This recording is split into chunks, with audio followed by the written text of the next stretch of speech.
السلام علیکم ورحمۃ اللہ وبرکاتہ۔ آج ہم بات کریں گے رفع یدین۔ کیا رفع یدین کے بغیر نماز ہو جاتی ہے؟ کیا رفع یدین ضروری ہے؟ کیا رفع یدین کے بغیر نماز نہیں ہوتی؟ اس حوالے سے بڑا اہم ٹاپک ہے یہ، اور انشاءاللہ ہم اس کو جو ہے احادیث کی روشنی میں ڈسکس کریں گے۔ اور سب سے پہلے ہم بات کرتے ہیں جو لوگ کہتے ہیں کہ رفع یدین نہیں کرنا، ٹھیک ہے، رفع یدین ترک ہو چکا ہے، وہ جو حدیث کوٹ کرتے ہیں اس حدیث کو آج ہم ڈسکس کریں گے۔ ترمذی شریف کی حدیث نمبر 257، جس میں حضرت عبداللہ بن مسعود رضی اللہ تعالیٰ عنہ نے کہا، کیا میں تمہیں رسول اللہ صلی اللہ علیہ وسلم کی طرح نماز نہ پڑھاؤں؟ تو انہوں نے نماز پڑھائی اور صرف پہلی مرتبہ اپنے دونوں ہاتھ اٹھائے، ٹھیک ہے، مطلب جب پہلی تکبیر کی تب اپنے دونوں ہاتھ اٹھائے، اس کے بعد انہوں نے دوبارہ ہاتھ نہیں اٹھائے، ٹھیک ہے۔ یہ حضرت عبداللہ بن مسعود نے روایت کی ہے، ترمذی شریف کی 257 نمبر حدیث۔ اب ہم اس سے آگے اگر چلتے ہیں تو ہمارے پاس بخاری شریف میں کافی زیادہ حدیث موجود ہے رفع یدین کے مطابق، ٹھیک ہے۔ سب سے پہلے ہم ڈسکس کرتے ہیں بخاری شریف کی حدیث نمبر 735۔ رسول اللہ صلی اللہ علیہ وسلم نماز شروع کرتے وقت اپنے دونوں ہاتھوں کو موندھوں تک اٹھاتے، جہاں تک موندھوں تک اٹھاتے، ٹھیک ہے۔ اس طرح جب رکوع کے لیے اللہ اکبر کہتے، جب اپنا سر رکوع سے اٹھاتے تو دونوں ہاتھوں میں بھی اٹھاتے، مطلب کہ جب آپ صلی اللہ علیہ وسلم رفع یدین کرتے، جب نماز شروع کرتے تو دونوں ہاتھوں کو یہاں تک اٹھاتے، اس کے بعد جب آپ صلی اللہ علیہ وسلم رکوع میں جاتے دین دونوں ہاتھوں کو اٹھا کے رکوع میں جاتے، جب رکوع سے اٹھتے تو پھر دونوں ہاتھوں کو اٹھا کے چھوڑ دیتے، اس کے بعد جب سجدے میں جاتے پھر رفع یدین نہیں کرتے۔ کچھ لوگ کیا کرتے ہیں کہ اٹھائے ہاتھ اور رکوع میں جاتے وقت پھر اٹھا کے رکوع میں گئے، رکوع سے اٹھ کے کھڑے ہو گئے، سجدے میں جاتے وقت کرتے ہیں۔ صحیح طریقہ کیا ہے کہ آپ نے ہاتھ اٹھائے، تکبیر کی، اس کے بعد آپ نے پھر ہاتھ اٹھا کے چھوڑنے ہیں رکوع میں جانے کے لیے، رکوع سے جب آپ اٹھیں گے رکوع سے اٹھتے ہی آپ نے ہاتھ اٹھا کے پھر چھوڑنے ہیں، دین جو ہے آپ نے جب سجدے میں جانا ہے پھر آپ نے دوبارہ رفع یدین نہیں کرنا، ٹھیک ہے۔ اسی طرح ہمارے پاس 736 نمبر حدیث کی یہی ہے، جب آپ صلی اللہ علیہ وسلم نماز کے لیے کھڑے ہوتے تو تکبیر تحریمہ اس وقت آپ رفع یدین کیا کرتے، آپ کے دونوں ہاتھ اس وقت موندھوں تک اٹھاتے، یہاں تک،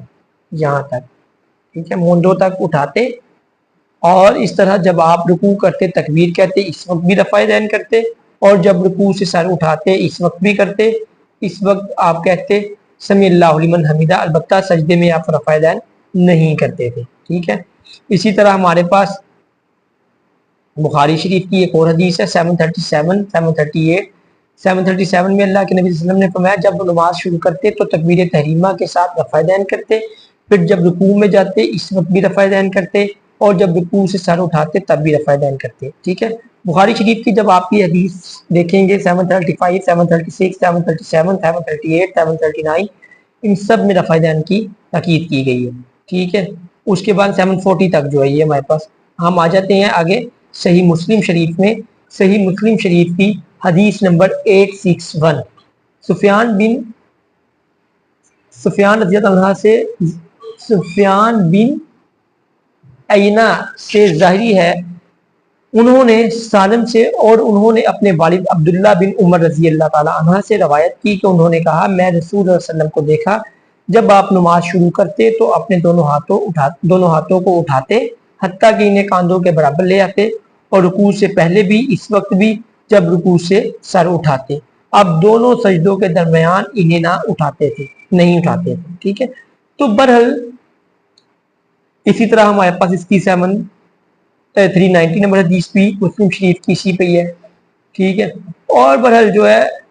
اس طرح سے اگر ہم بات کریں گے، ایک اور ہمارے پاس سنن ابن ماجہ کی حدیث نمبر 858، جس میں اللہ کے نبی حضرت عبداللہ بن عمر رضی اللہ عنہ سے روایت ہے کہ انہوں نے فرمایا، میں نے رسول اللہ صلی اللہ علیہ وسلم کو دیکھا، جب آپ نماز شروع کرتے تو اپنے ہاتھ حتیٰ کے کاندھوں تک اٹھاتے، بلند کر لیتے، اور جب رکوع میں جاتے تب بھی سر اٹھاتے وقت آپ رفع یدین کرتے، آپ دونوں سجدوں کے درمیان ہاتھ نہیں اٹھاتے تھے۔ بہرحال اب ہمارے پاس کافی زیادہ احادیث جو ہیں وہ رفع دین کو کرنے میں آ رہی ہے کہ آپ صلی اللہ علیہ وسلم نے رفع دین کیا ہے۔ اچھا، اب یہ جو لوگ ترک کرنے کی بات کرتے ہیں، جو ترک کرنے کی حدیث ہمیں دیتے ہیں، اس میں بھی وہ یہی کہتے ہیں کہ آپ سرکار نے رفع دین کیا ہے، ٹھیک ہے، آپ سرکار صلی اللہ علیہ وسلم نے رفع دین کرنے کے بعد اس کو ترک کیا، ٹھیک ہے، مطلب کہ وہ یہ نہیں کہتے کہ آپ سرکار نے رفع دین کیے نہیں ہے، ہم نے کرنے نہیں ہے، ٹھیک ہے۔ تو اس سے مراد یہ ہے کہ دونوں کا جو ایک تھنکنگ پیٹرن ہے وہ یہی ہے کہ نبی اکرم صلی اللہ علیہ وسلم نے رفع دین کیا ہے،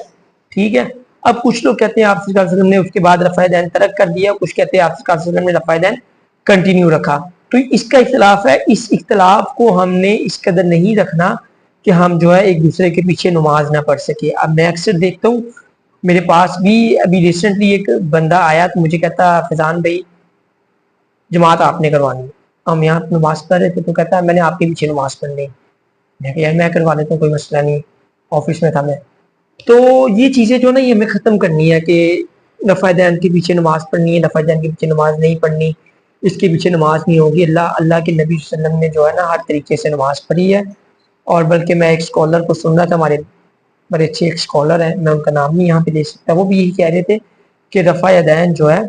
اگر آپ کو لگتا ہے تو آپ کریں، اگر نہیں لگتا تو کوئی مسئلہ نہیں ہے، لیکن آپ صلی اللہ علیہ وسلم کی سنت ہے اس کو فالو کرنا، ٹھیک ہے، کیونکہ حدیث میں ہمارے پاس مل رہی ہے اور اس میں کوئی ایسی بات نہیں ہے کہ ہم جو ہے اس میں کوئی ایڈیشن کر رہے ہیں، ٹھیک ہے۔ اتھینٹک حدیث میں نے آپ کے آگے شیئر کی ہیں، تو اس لیے کوشش کیا کریں کہ اپنی نماز جو ہے نا وہ خشوع و خضوع کے ساتھ ہر وہ طریقہ شامل کیا جو اللہ کے نبی نے طریقہ ہمیں نماز پڑھنے کا بتایا ہے، ٹھیک ہے۔ تو اللہ تعالیٰ سے دعا ہے کہ ہمیں صحیح معنی میں نماز پڑھنے کی توفیق عطا فرمائے، لیکن اس محسوس سے ہم نے نکلنا ہے کہ آپ سرکار نے رفع دین کیا ہے، آپ سرکار نے رفع دین نہیں کیا، آپ سرکار نے یہاں ہاتھ باندھے ہیں، نیچے باندھے ہیں، جیسے بھی باندھے ہیں ہاتھ میں ہاتھ چھوڑیں، جس کو جس طرح سے پہنچ رہا ہے وہ اس طریقے سے شروع تو کرو یار، پھر ایک وقت آئے گا آپ کی چیزیں آٹومیٹیکلی ختم ہو جائیں گی، آپ آٹومیٹیکلی آپ کے اندر ایک اتحاد آ جائے گا، ٹھیک ہے۔ آپ خانہ کعبہ میں دیکھیں کس طریقے سے نماز پڑھی جا رہی ہے، پوری دنیا میں کس طریقے سے نماز پڑھی جا رہی ہے، ہر انسان کا اپنا اپنا پیٹرن ہے، جس کو جس طرح سے بہتر لگتا ہے وہ پڑھے، لیکن ریسرچ ضرور کرے رفع دین پہ، آپ صلی اللہ علیہ وسلم کے طریقے پہ، ہاتھ باندھنے پہ۔ اس کے علاوہ بہت اب انشاءاللہ کسی دن میں اس پہ ڈیٹیل ایک ویڈیو بھی بناؤں گا نماز کے طریقے پہ، اس میں بھی ریسرچ کر رہا ہوں، اتھینٹک جو ریفرنس میں اکٹھے کر رہا ہوں، انشاءاللہ اس پہ بھی ہم ویڈیو بنائیں گے۔ ابھی بہرحال جو ہے رفع دین کی جو بات ہے تو یہ ہمیں اتھینٹک حدیث سے ثابت ہے، یہ ہمیں کرنا چاہیے، ٹھیک ہے، لیکن ہم یہ نہیں کہہ سکتے کہ کوئی شخص رفع دین نہیں کر رہا تو اس کی نماز نہیں ہو رہی، ٹھیک ہے، وہ اس کا اور اس کے اللہ کا معاملہ ہے، ہم کسی پر بھی کوئی فتویٰ نہیں لگا سکتے، ٹھیک ہے۔ تو اللہ تعالیٰ سے دعا ہے کہ ہمیں صحیح معنی میں دین کو سمجھنے اور اس پر عمل کرنے کی توفیق عطا فرمائے۔ اور آخر پر آپ سب سے ایک دعا ہے، التماس ہے،